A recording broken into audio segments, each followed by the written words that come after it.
Hello everyone, welcome to PMS knowledge plus. तो हमने previous video में बच्चों क्या कवर कर रहे थे। हम लोग कवर कर रहे थे द फ्रेंच रेवोल्यूशन के बारे में पढ़ रहे थे। हमने 3 स्टेट्स के बारे में पढ़ लिया था। ठीक है, तो हमने देखा था कि कैसे जो थर्ड स्टेट थी उसके साथ कितना ज़्यादा बुरा व्यवहार हो रहा था, उनको फूड ग्रेन्स नहीं मिल रही थी।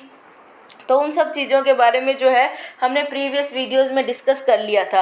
आज जिस टॉपिक के बारे में हम डिस्कस करेंगे उसका नेम है 2 मिनट, उसका नेम है बच्चों 1.3 है। ठीक है, उसका पॉइंट का नेम, क्योंकि ये जो सब चीज़ें हमने ऑलरेडी देख ली। तो देखिए 1.3 मैंने आपके सामने टॉपिक निकाल दिया है और इस टॉपिक का नेम है a growing middle class envisages an end to privileges. क्या मतलब हुआ इसका मतलब ये है बच्चों की मिडिल क्लास का ग्रोथ हो रहा था। मिडिल क्लास कौन लोग थे?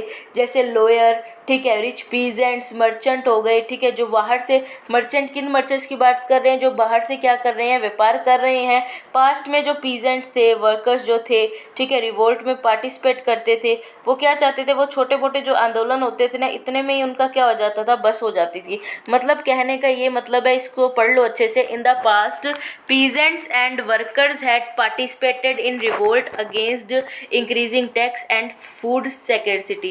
मतलब क्या है कि पास्ट में जो पीजेंट और वर्कर होते थे वो रिवोल्ट्स में क्यों पार्टिसिपेट करते थे?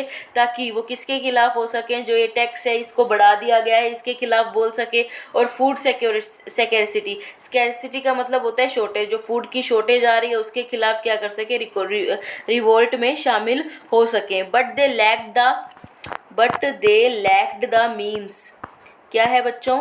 फिर आती है हमारे पास but they lacked the means and programs to carry out full-scale measures that would bring about a change in the social and economic order. This was left to those groups within the third state who had become prosperous and had access to education and new ideas। अब इसका क्या means है? इसका मतलब ये है बच्चों कि खाने की कम, वो तो हमने देख लिया कि खाने की कमी हो रही थी जिसकी वजह से लोग जो है रिवोल्ट में शामिल हो रहे थे। ठीक है, अब क्या है, मगर जो लोग हैं वो थोड़े थोड़े बहुत आंदोलन होते थे, लेकिन फिर वो क्या होते थे? आंदोलन दब जाते थे। उनके पास कोई प्रोग्राम नहीं था कि वो लार्ज स्केल पर इन सब चीज़ों को क्या कर सके? चला सकें। और सोशल और इकोनॉमिक ऑर्डर में किस तरीके से चेंजेस लेकर आ जाएंगे अगर जो है वो कंटिन्यूस जो है क्या करेंगे? आंदोलन या फिर रिवोल्ट करेंगे। अब मेनली जो सोशल ग्रुप्स का एमर्जेंस हुआ था बच्चों वो थी मिडिल क्लास। ठीक है, मिडिल क्लास में हमने पढ़ लिया था कौन कौन थे? लोअर्स थे। ठीक है, मेनली जो एजुकेशन से जुड़े हुए लोग हैं वो हमने मिडिल क्लास ग्रुप्स में देखे। ठीक है, जो पैसे कमा रहे थे किस तरीके से? ओवरसीज ट्रेड करके, मतलब वो अलग अलग देशों में जाकर क्या करते थे? ट्रेड करते थे। मैन्युफैक्चर होता था गुड्स का, जैसे कि सिल्क टेक्सटाइल हो गई, वुलन टेक्सटाइल हो गया। ठीक है, वो अलग अलग जगहों से लाते थे और फ्रेंच में जाकर इस सब चीज़ों को बेचते थे। इसके अलावा मर्चेंट्स और मैन्युफैक्चर, यानी कि थर्ड स्टेट की बात करें तो उसमें कौन थे? मर्चेंट्स थे और मैन्युफैक्चर्स थे। ठीक है, लॉयर्स, एडमिनिस्ट्रेटिव ऑफिशियल्स हो गए थे। ये लोग क्या थे बच्चों? ये लोग थे पढ़े लिखे। अगर हम बोलें कि ये लोग क्या थे? एजुकेशन की फील्ड से थे, तो ये बिल्कुल भी क्या होगा? गलत नहीं होगा, ये बिल्कुल सही चीज़ होगी। अब देखो कि ये जो लोग थे ये क्या करते थे? किस चीज़ों पे बिलीव करते थे? तो ये लोग इन चीज़ों पे बिलीव करते थे कि जो सोसाइटी है, सोसाइटी में किसी भी प्रकार का डिस्क्रिमिनेशन जो है वो नहीं होना चाहिए। किसी भी प्रकार का जो भेदभाव है वो नहीं होना चाहिए। कोई भी प्रिविलेज बाय बर्थ नहीं मिलना चाहिए किसी भी पर्सन को, चाहे वो पर्टिकुलर पर्सन क्लर्जी से बिलोंग करता हो, चाहे वो पर्टिकुलर पर्सन नोबिलिटी क्लास से बिलोंग करता हो। मतलब जन्म के आधार पर कोई भी किसी को फ़ायदा नहीं मिलना चाहिए, किसी को भी प्रिविलेज अधिकार नहीं मिलने चाहिए, बल्कि ऐसा होना चाहिए कि इंसान की जो सोशल पोजीशन है उसके अकॉर्डिंग जो है उसकी मेरिट के आधार पे क्या मिलने चाहिए? उसे अपॉर्चुनिटी मिलनी चाहिए। किस घर में जो है इंसान पैदा हुआ, बच्चा पैदा हुआ, या फिर वो किस रिलीजन में पैदा हुआ है, उससे हमें क्या करना चाहिए? उससे ताल्लुक़ ना रखते हुए हमें क्या देखना चाहिए कि वो पर्टिकुलर बंदा है जिसको हम क्या कर रहे हैं? कोई अपॉर्चुनिटी दे रहे हैं, तो क्या वो सही में उस अपॉर्चुनिटी के लायक है?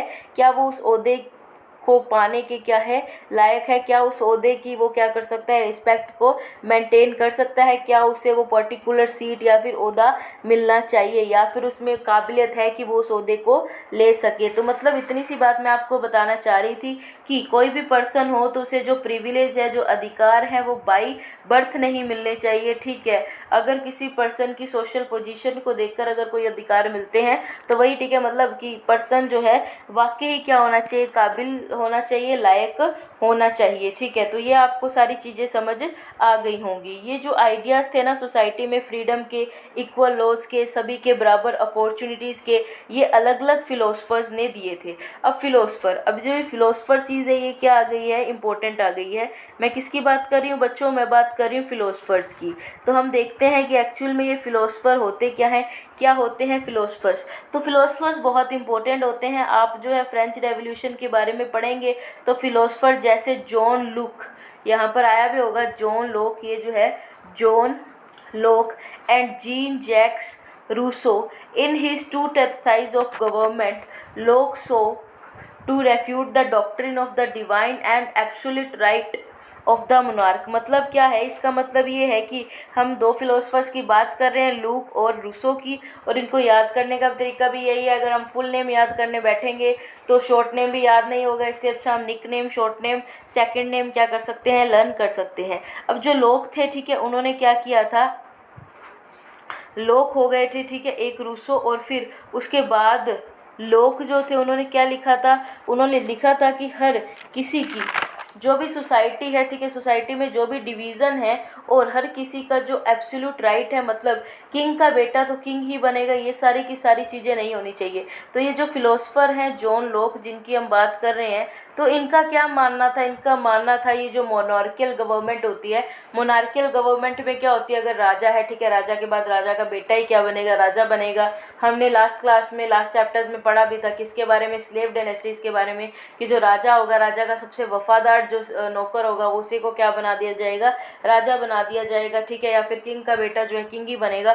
तो इस टाइप के जो प्रिविलेजेस हैं, इस टाइप के जो अधिकार हैं, उन्हें कौन मानने को मना कर रहा था, उन्हें जो जॉन लोक है उनके हिसाब से ये जो चीज़ें हैं सोसाइटी में नहीं होनी चाहिए। इनके हिसाब से जो भी सोसाइटी में भेदभाव हो रहा है, जो भी किसी भी टाइप का अगर सोसाइटी में डिस्क्रिमिनेशन हो रहा है ना, तो वो क्या है, सबसे गलत चीज़ है, वो नहीं होनी चाहिए। आई होप आपको ये सब चीज़ें क्लियर हो गई होंगी बच्चों।